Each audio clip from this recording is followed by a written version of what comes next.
UFC Freedom 250 Topuria versus Gaethje just a few days away. And today I'm going to predict all the fights from the first fight to the main event. I'm starting off with Diego Lopes versus Steve Garcia. I'm going to pick Diego Lopes for this fight. I mean, yeah, I think he'd be too much for Steve Garcia. Of course, Diego Lopes has just had 15 minutes experience with Volkanovski, and I think he's very good. And I think when you knocked out Gene Silver, he can be a really good contender. So yeah, and Steve Garcia hasn't really beat a really good person. His only best win was David Denarma. And yeah, I think Diego Lopes is going to be too skilled for him. I think he has too much skill, too much tools in the box, and I think Diego Lopes can get it done over 3 rounds. Maybe I don't think he'll get a finish, but I think it'll be 3 rounds decision to Diego Lopes. So yeah, Diego Lopes wins this fight, I think. And now for probably the worst fight on the card. Nickal versus Nickal Daukaus. Who on earth? First off, who on earth said? Who on earth thought that to put this on the White House card in front of the most historical sporting events of all time? You put a fight like this. I mean, yeah, it's pretty crazy. But anyway, Nickal, of course, coming off that very the Hokit KO win over Rodolfo Vieira. Nickal Daukaus, I don't know his last win, but yeah, I'm gonna pick Nickal for this one. Yeah, I just think he's gonna outclass him. We've seen Nickal Daukaus lose. I think I forgot what his loss was. Anyway, I think Nickal will win, and yeah, I think he's improved a lot. Nickal ever since his loss to Ryan Derrida. I mean, ever since he's lost, and he's improved on his wrestling and his striking.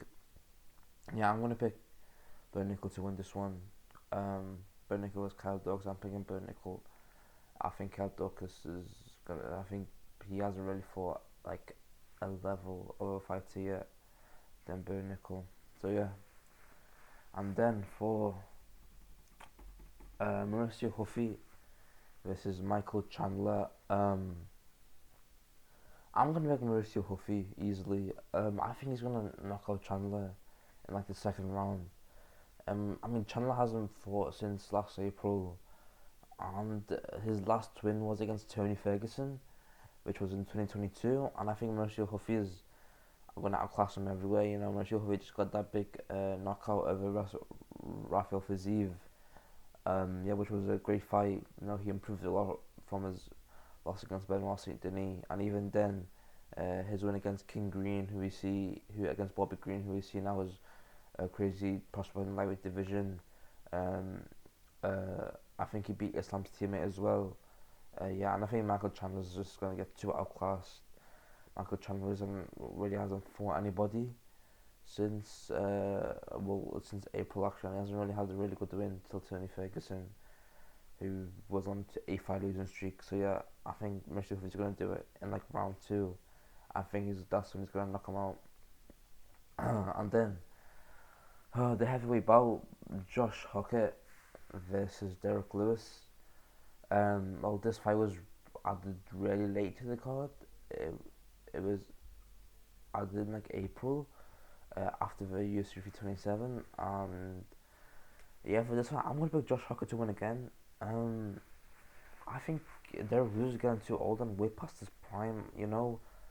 Derek Lewis's last win, his last fight against Waldo Cortez Acosta, he looked dreadful. He basically quit on the spot from a job and just let Waldo win. Yeah, Josh Hokit's really improving.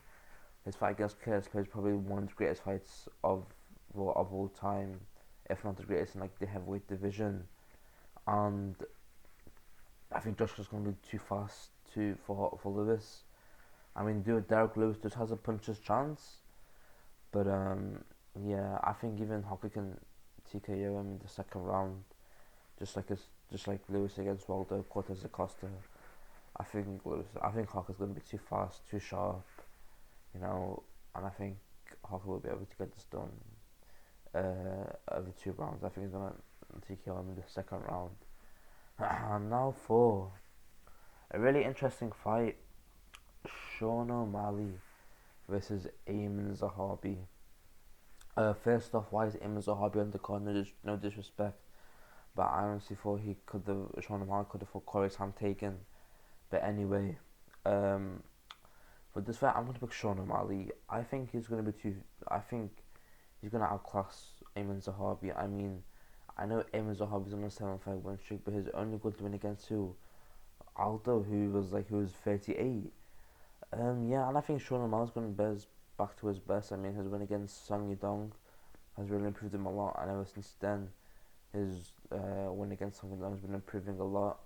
And working on his striking and grappling. Yeah, I think Ayman Zahabi just hasn't. I think he's gonna lose this fight to Sean O'Malley. I mean, I think Sean O'Malley's gonna be too much. We've seen Ayman Zahabi even struggle against Aldo in the third round when he got dropped with that kick. I don't know, the soccer kick, whatever you call it. Yeah, I think Sean O'Malley. I think if you're going expedition with Aldo, when he's like past his prime, I think you're really bad, and I think your destiny's about to come. So Sean O'Malley to get us another 3 rounds, or he's gonna knock him out in the third round.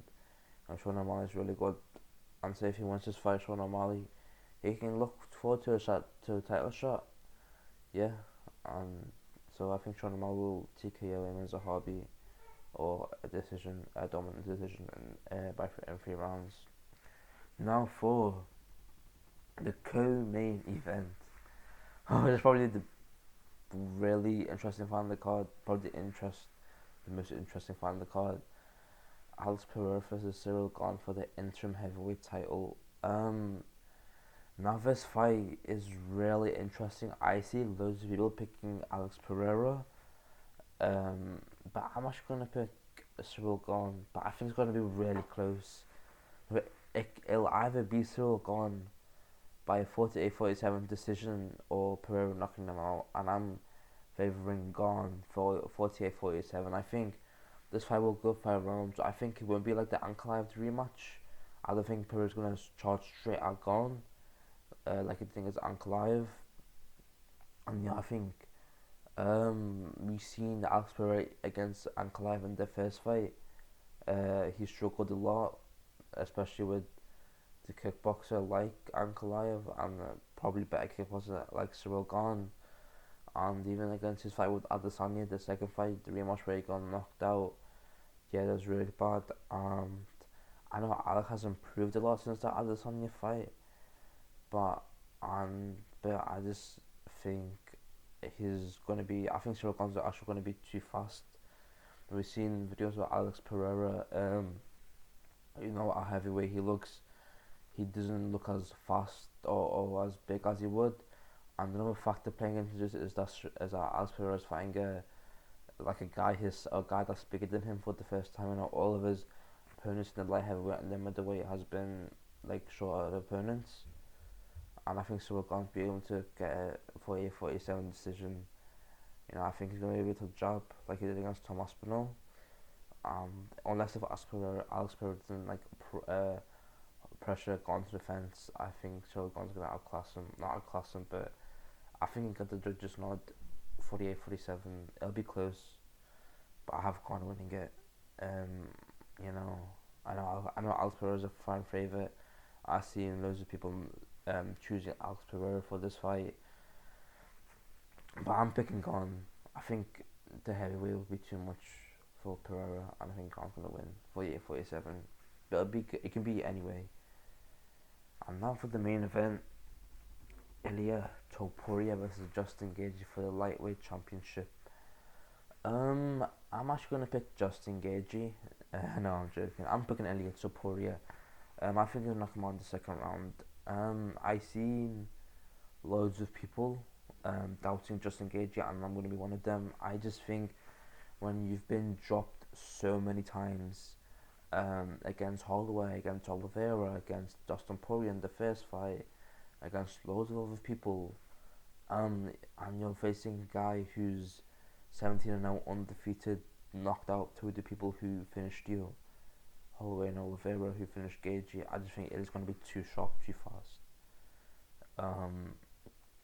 but Gaethje just has a puncher's chance. You know, and there's no way. Like, imagine if he does do it against like Strickland did against Chimaev. Everyone was doubting Strickland, and Strickland got it. But I just think he doesn't have that.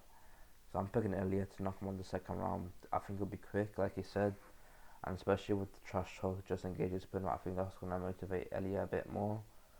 And yeah, Elliott's gonna be. I think Elliott's gonna like knock him out in like the second round. I think it's gonna be. He's gonna do what he says. No, he knocked out Oliver in the first round when he said it. He knocked out Holloway for the first time when he said it. So yeah, I'm gonna pick Elliott Topuria to knock him out in the second round. So yeah, I hope you all enjoyed this video. Please like and subscribe. Let me know your thoughts. Other than that, I'll see you in the next video. Peace.